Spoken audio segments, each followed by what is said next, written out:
Tibetan national epic जो है केसर saga गाया जाता है। ये तिब्बत बताया मैंने आपने, तो तिब्बत का नेशनल एपिक है, वहां का ग्रंथ है एक तरह से, उसे गाया जाता है यहाँ पे। उसका नाम है केसर सागा, जिसमें वो अलग अलग तरह से गाते हैं, बजाते हैं और लोगों को बताते हैं एरिया के बारे में, एरिया के रिचुअल्स के बारे में। और performed and sung by both Muslims and Buddhist. मैंने वही बताया ना, मुस्लिम्स और बुद्धिस्ट दोनों एक साथ मिलजुल के रहते हैं, despite the fact that they belong to different religion. दोनों अलग अलग रिलीजन को बिलोंग करते हैं, लेकिन फिर भी मिलके साथ में रहते हैं वो लोग। आया समझ में? ये सारा सब कुछ पढ़ा हमने किसमें? लद्दाख में। अब नेक्स्ट वीडियो लेक्चर में हम क्या पढ़ेंगे? नेक्स्ट वीडियो लेक्चर में हम इसी तरह से केरला को पढ़ेंगे, फिर हम कंपेयर करेंगे कि लद्दाख भी पढ़ लिया, केरला भी पढ़ लिया, अब क्या कंपेयर करके क्या समझ में आया।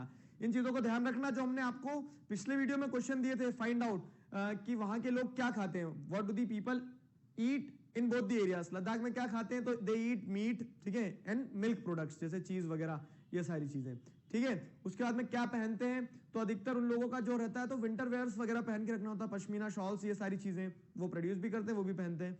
तो ये वहां के ड्रेस कोड वगैरह हो गया। और उसके बाद में क्या हो गया, क्या खाते हैं, क्या पहनते हैं, ये सारी चीजें हमने क्वेश्चन डिस्कस किए थे, मैंने आपको उनके आंसर बता दिए। अब वैसे ही हमें क्या देखना है? केरला में भी देखना है। क्लियर है? नेक्स्ट वीडियो में केरला को डिस्कस करेंगे।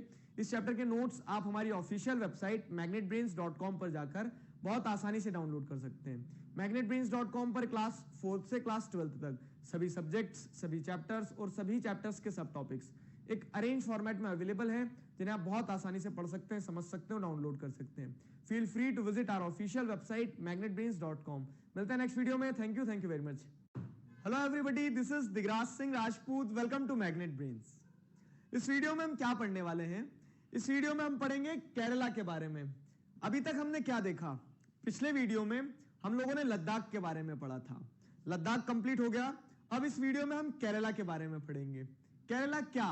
देखिए, हम डाइवर्सिटी पढ़ रहे हैं, समझना इस चीज को। Class 6 civics chapter understanding diversity. हमने देखा किस तरह से लद्दाख में एक डाइवर्स कल्चर, अलग अलग लैंग्वेज बोलने वाले लोग, अलग अलग रिलीजन को फॉलो करने वाले लोग, उनका रहन सहन अलग है, उनका खाने का तरीका अलग है, खाने की चीजें अलग है, ठीक है, वो लैंग्वेज अलग बोलते हैं, वहां डाइवर्सिटी है। अब हम केरला को समझते हैं कि केरला में क्या कल्चर है, लोग क्या करते हैं, क्या खाते हैं, कैसे रहते हैं, यही सारी चीजें हम केरला के पर्सपेक्टिव से पढ़ेंगे। क्लियर है? तो Kerala is a state in a south west corner of India. अब देखो साउथ वेस्ट क्या होता है, पहले समझाता हूं, सिखाता हूं आपको। डायरेक्शन समझना हमें, एक नॉर्थ होता है, ऊपर की तरफ ये क्या है? नॉर्थ है, इंडिया ऐसा है। नीचे की तरफ क्या है? साउथ है, ठीक है, साउथ हो गया। इधर ईस्ट होगा क्योंकि इधर से सूरज निकलता है, तो ये ईस्ट, और ये क्या होगा? वेस्ट होगा। अब इंडिया में अगर आप केरला को देखोगे तो ये है केरला, ठीक है, ये साउथ में भी है और वेस्ट में है, तो साउथ वेस्टर्न स्टेट कहा जाता है केरला को, या फिर Kerala is a state in south west corner of India, ठीक है, surrounded by the sea on one side and hills on the other. Kerala जो होता है तो कैसा है? केरला एक साइड पे केरला के पास में सी है, ये समुद्र दिख रहा है इधर, इधर पूरा ये ग्रीन कलर है, तो इसको ग्रास मत समझना आप, ठीक है। ये ग्रीन कलर क्या है? ये ग्रीन कलर सी है, मतलब वो बता रहा हूं मैं, इसको ग्रास नहीं समझना है। Surrounded by the sea on one side, इस साइड सी हो गया पूरा, और दूसरी तरफ यहां पे क्या है? माउंटेन्स है, वेस्टर्न घाट कहा जाता है जिसे। तो इस तरफ माउंटेन हो गए, इस तरफ सी हो गया, और बीच में क्या हो गया? बीच में हो गया केरला, सैंडविच बन गई केरला की, किसके बीच में? सी और माउंटेन के बीच में। तो ये है केरला, ठीक। अब केरला में क्या होता है? आप देखो यहाँ पे लद्दाख से कंपेयर करोगे तो यहाँ कोई माउंटेन नहीं है, मतलब माउंटेन तो है, सॉरी, यहाँ कोई सी नहीं है, पानी का कोई सोर्स नहीं है। यहाँ पे क्या है? पूरा सी ही सी है, समुद्री लगा हुआ है। तो यहाँ का क्लाइमेट और यहाँ के क्लाइमेट में बहुत फर्क होगा। यहाँ ह्यूमिड क्लाइमेट रहता है, गर्मी भी होती है और ठंडी हवाएं भी चलती है, वहां ऊपर सिर्फ ठंडा ही ठंडा रहता है सब कुछ। तो यहाँ पे कल्टीवेशन भी पॉसिबल है, खेती होती है, क्यों? क्योंकि यहाँ पे रिवर्स भी है बहुत सारी, तो रिवर्स के कारण यहाँ पे सॉइल बहुत अच्छी होती है, फर्टाइल होती है, तो यहाँ पे खेती होती है। तो यहाँ पे spice such as pepper, cloves and cardamoms are grown on hills. यहाँ पे क्या होता है कि इस तरह की स्पाइस, पेपर, ठीक है, तो ये लाल मिर्च आ गई, इसमें काली मिर्च होना था, ठीक, पेपर, क्लोव्स, क्लोव्स में क्या आएगा? जैसे लौंग होते हैं जो, क्लोव्स, कार्डमम्स, ठीक है, कार्डमम्स में मतलब क्या होता है? इलायची। तो ये सारी चीजें क्या होती है? यहाँ पर कल्टीवेट किया जाता है, इन सारी चीजों को यहाँ पर क्या किया जाता है? कल्टीवेट किया जाता है, ठीक है। इन सारी चीजों को यहाँ पे कल्टीवेट किया जाता है, खेती की जाती है। उसके बाद में अगर आगे देखें, समझे हम इस चीज को, तो केरला में हम अगर केरला को आप उससे कंपेयर करोगे, किससे? लद्दाख से, तो लद्दाख में खेती तो हो ही नहीं पाती थी, बारिश नहीं होती थी, क्योंकि यहाँ पे बारिश होती है, सॉइल फर्टाइल है, तो यहाँ पे इन सारी क्रॉप्स को क्या किया जाता है? कल्टीवेट किया जाता है। नेक्स्ट क्या है? नेक्स्ट है Jewish and Arab traders were the first to come here. Jewish कौन है, अरब कौन है? देखो तो जो जुडाइज्म रिलीजन को फॉलो करते हैं, ठीक, जुडाइज्म रिलीजन को जो फॉलो करते हैं, ठीक, इजराइल एक कंट्री है, उसका नाम सुना है आपने? तो इजराइल कंट्री में अधिकतर ज्यूस लोग रहते हैं, ठीक। तो वो ज्यूइश लोग जो है तो वो आए थे पहले केरला में।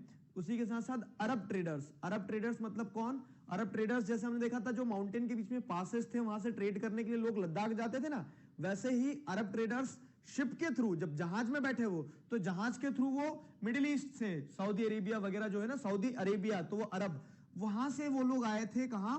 केरला। तो वो शिप से ऐसे आए, अरब ट्रेडर्स भी आए, ज्यूज भी आए।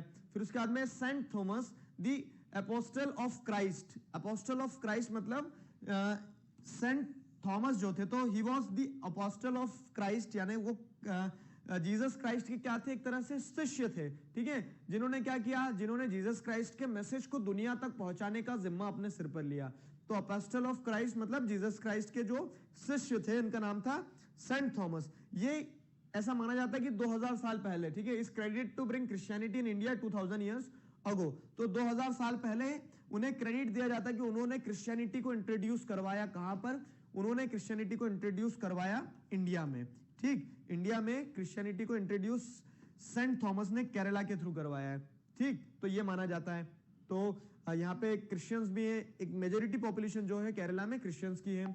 इब्न बतूता, ये ध्यान रखना है, Ibn Battuta traveller who wrote a travelogue. Traveller कौन होता है? जो एक जगह से दूसरी जगह ट्रैवल करता है, ठीक है। He was from Morocco.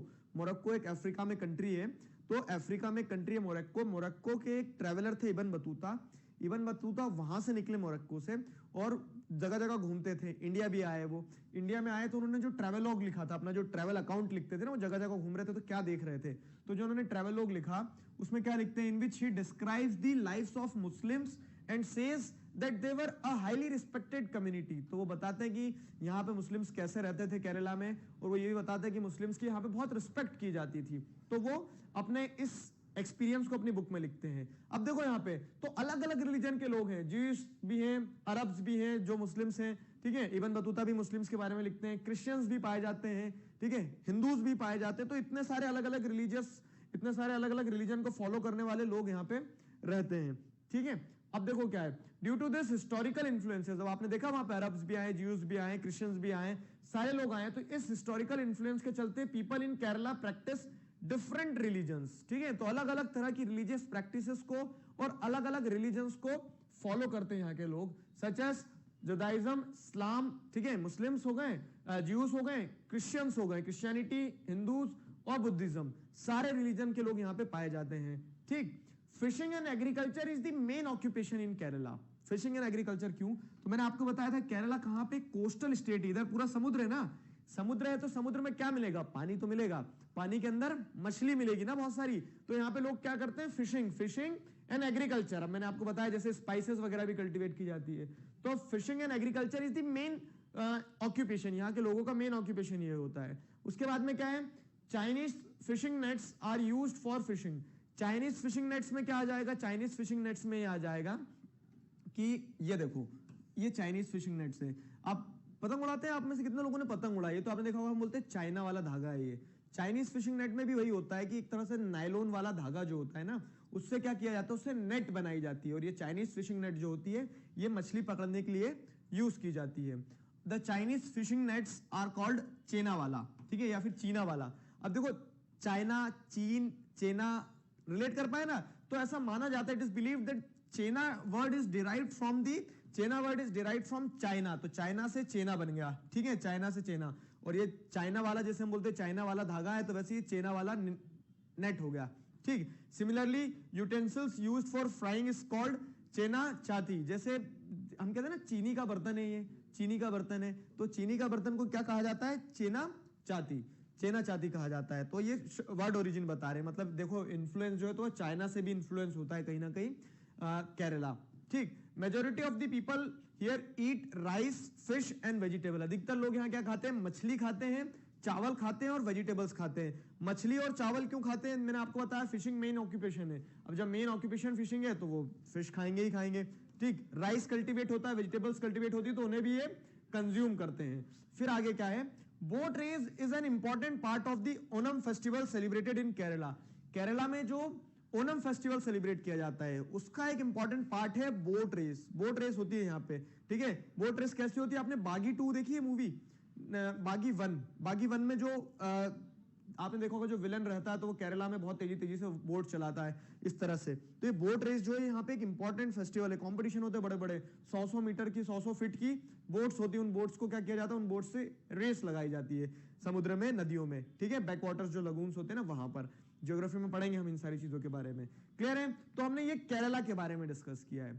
अब आई होप आपको समझ में आ गया लद्दाख और केरला दोनों जगह अलग अलग अपनी डाइवर्सिटी है। अब हम नेक्स्ट वीडियो में दोनों जगह की डाइवर्सिटी को कंपेयर करेंगे, ठीक है। तो नेक्स्ट वीडियो में हम दोनों जगह की डाइवर्सिटी को कंपेयर करेंगे और देखेंगे किस तरह से डाइवर्स कल्चर होने के बावजूद भी दोनों सेम कैरेक्टरिस्टिक्स को पोजेस करती है। नहीं आया समझ में? नेक्स्ट वीडियो में पढ़ेंगे इस चीज को, ठीक है। आपको एक इनडेप्थ कंपैरिजन करना सिखाऊंगा मैं नेक्स्ट वीडियो में। क्लियर है?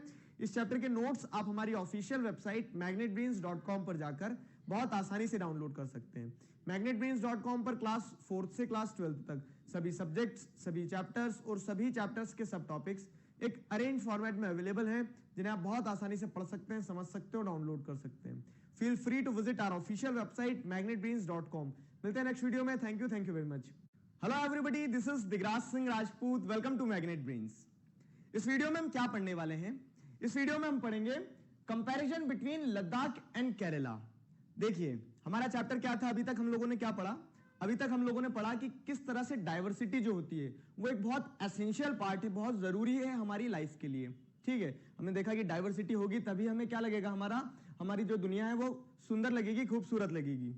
अब देखो हमने डाइवर्सिटी को समझा कि कैसे area to area, historical context पे, ठीक है, वहां के जियोग्राफिकल फैक्टर्स पे, वहां के कल्चर, वहां का लोगों का रहने का तरीका, वहां के लोगों का खाने का तरीका बदलता जाता है, ठीक है। अब हम यही देखने वाले हैं कि जब ये सारी चीजें बदलती है तो लद्दाख और केरला हमने दो अलग अलग जगह देखी। एक इंडिया के एकदम टॉप मोस्ट पॉइंट पे है और एक इंडिया के एकदम बॉटम मोस्ट पॉइंट पे है। दोनों जगह अलग अलग तरह से देखा। अब हम ये समझते हैं कि दोनों को अगर कंपेयर करते हैं तो क्या डिसिमिलरिटीज हैं, क्या सिमिलरिटीज है, वही सारी चीजें इस वीडियो लेक्चर में हम डिस्कस करने वाले हैं। देखो both the places are at different parts of the country, no doubt. Ladakh कहां ऊपर जम्मू कश्मीर जो पहले स्टेट था, अब वहां लद्दाख एक यूनियन टेरिटरी है, ठीक है। और अगर केरला देखोगे तो south India, south western state है केरला। तो केरला और लद्दाख दोनों कितनी कितनी दूर है, मैप पर भी बताया था हमने आपको, ठीक है। तो डिस्टेंस है काफी, दोनों अलग अलग जगह है। और इसी के चलते क्या होता है, हैविंग डिफरेंट जियोग्राफिकल फीचर्स, दोनों जगह पे अलग अलग जियोग्राफिकल फीचर्स हैं। कैसे? तो जैसे लद्दाख हमने क्या देखा, एक कोल्ड डेजर्ट है जहां पे क्या है, बंजर जमीन है और बहुत ठंड रहती है। लेकिन केरला को हमने जब समझा तो केरला में क्या देखा कि वो कोस्टल स्टेट है, वहां पर फिशिंग वगैरह होती है, वहां पे सॉइल भी फर्टाइल है। उसी के साथ साथ में क्या तरह तरह की स्पाइसेस कल्टीवेट की जाती है। तो दोनों जगह के अगर जियोग्राफिकल फीचर्स को देखोगे, आप दोनों जगह के क्लाइमेट को देखोगे, दोनों जगह वातावरण भी अलग रहता है, ठीक है। यहाँ बारिश वगैरह भी हो जाती है केरला में, लेकिन लद्दाख में बारिश भी नहीं होती है। तो geographical features are totally different. अब उस जियोग्राफिकल फीचर के ऊपर ही चलते हुए क्या होता है, वहां के लोगों का रहना सहना बदल जाता है, जो हमने डिस्कस कर चुके हैं पिछले वीडियोस में। कैसे रहना सहना बदल जाता है? तो लद्दाख के लोग जो रहते हैं, लद्दाख के लोग क्योंकि बहुत ठंड रहती है तो वो कैसे रहेंगे, बहुत ठंड रहती बहुत ज्यादा, तो वो उनको उस हिसाब से मॉडिफाई करके जीना पड़ता है अपने लाइफ को। विंटर वेयर्स वगैरह ज्यादा पहन के रखना पड़ते हैं, ठीक है। वहां पे लाइफ थोड़ी सी हार्ड होती है। केरला में आप देखोगे तो मॉडरेट टाइप से क्लाइमेट रहता है, तो उतना ज्यादा प्रॉब्लम्स नहीं रहती है। अब उसी के कारण क्या है कि वहां के लोगों का ड्रेसिंग सेंस और केरला के लोगों का ड्रेसिंग सेंस अलग हो जाएगा। आया समझ में? तो क्या क्या समझ आया हमने कि जियोग्राफी के ऊपर डिपेंड करता है कि वहां के लोगों का ड्रेसिंग सेंस कैसा रहेगा। अलग अलग ड्रेसिंग सेंस मतलब क्या हो गया, डाइवर्सिटी। तो आपको ड्रेसिंग सेंस नहीं समझना है, आपको समझना यह है कि कैसे जियोग्राफिकल फैक्टर डाइवर्सिटी को ऐड करते हैं, ठीक है। वहां के लोग अलग तरह से रहेंगे, केरला के लोग अलग तरह से रहेंगे, ये डाइवर्सिटी ऐड करता है, ठीक। But both the regions have seen similar cultural influences. अब ऐसा नहीं है कि डाइवर्स है तो एकदम ही अलग हो गए, दोनों को अलग अलग कर दो। कल्चरल इन्फ्लुएंस की अगर बात की जाए, मतलब दोनों ही जो एरियाज हैं, लद्दाख भी और केरला भी, तो दोनों जगह सिमिलर कल्चरल इन्फ्लुएंसेस होते हैं। सिमिलर कल्चरल इन्फ्लुएंसेस मतलब क्या? सिमिलर कल्चरल इन्फ्लुएंसेस जैसे both are influenced by Chinese and Arab traders. Chinese and Arab traders, wait a minute, ठीक है। Both are influenced by Chinese and Arab traders में हम क्या देखेंगे, चाइनीज एंड अरब ट्रेडर्स जैसे हमने देखा था कि सिल्क रूट वाला जो रास्ता था, तो उसके थ्रू कहां से आते थे ट्रेडर्स, हमने देखा कि हिमालयन पासेस के थ्रू से होते हुए जाते थे और तिब्बत पहुंच जाते थे, मतलब लद्दाख भी बीच में पड़ता था, तो वहां पे अरब ट्रेडर्स भी जाते थे। चाइना से लगा हुआ है लद्दाख, तो वहां पे चाइनीज इन्फ्लुएंस था। लेकिन अगर बात की जाए किस चीज की, बात की जाए केरला की, तो केरला के ऊपर कैसे इन्फ्लुएंस था, तो हमने देखा कि अरब ट्रेडर्स जो थे, ज्यूस और Arabs, they were the first to visit the Kerala, यही डिस्कस किया था। फिर उसके बाद हमने देखा कि कैसे जो फिशिंग नेट होती है तो उसका नाम चीना वाला, ठीक है, चीना वाला फिशिंग नेट का नाम हो गया। तो ये सारी चीजें बताती कि कल्चरल इन्फ्लुएंस जो रहता है तो वो ऐसा नहीं है कि लद्दाख में ही होगा या फिर सिर्फ केरला में ही होगा, सभी जगह कल्चरल इन्फ्लुएंसेस रहते हैं, ठीक। तो डिसिमिलैरिटीज है या फिर कह सकते हो डाइवर्सिटी है, diversity will be the right term. तो डाइवर्सिटी है और डाइवर्सिटी के साथ साथ क्या है, सिमिलैरिटी भी है, कल्चरल इन्फ्लुएंसेस सेम है। और उसी के साथ साथ एक सिमिलैरिटी ये है कि डिस्पाइट बीइंग डिफरेंट, ठीक है, both the places are different. कैसे, केरला अलग है पूरा और लद्दाख पूरा अलग है, हमने देखा, लेकिन उसके बावजूद भी वो दोनों किस देश के पार्ट हैं, इंडिया के। तो सिमिलैरिटीज भी है, डिससिमिलैरिटीज भी है, ठीक। Geography of Ladakh is favourable for sheep rearing and their wool attracted traders. अब जैसे ज्योग्राफी हम देखें तो लद्दाख की वही वहां पे शिप रियरिंग की जा सकती है, क्योंकि खेती नहीं कर सकते लोग, तो भेड़ पालते हैं, भेड़ पालते हैं और उसी के चलते क्या होता है, वो जो वुल कल्टीवेट करते हैं, पश्मीना वुल हमने डिस्कस किया, तो वो ट्रेडर्स को अट्रैक्ट करता है। Whereas the geography of Kerala allowed for the cultivation of spices, और जो केरला है तो केरला में स्पाइसेस बहुत ज्यादा कल्टीवेट होती है, क्यों, क्योंकि वहां पे क्लाइमेट फेवरेबल है, वहां पे जमीन ऐसी है कि जहां आप spices such as pepper, cloves, cardamom, इन सारी चीजों को कल्टीवेट कर सकते हो। अब देखो यहां भी इनके पास कुछ बेचने के लिए है, यहाँ ये जो ट्रेडर्स आएंगे तो ये स्पाइसेस खरीदेंगे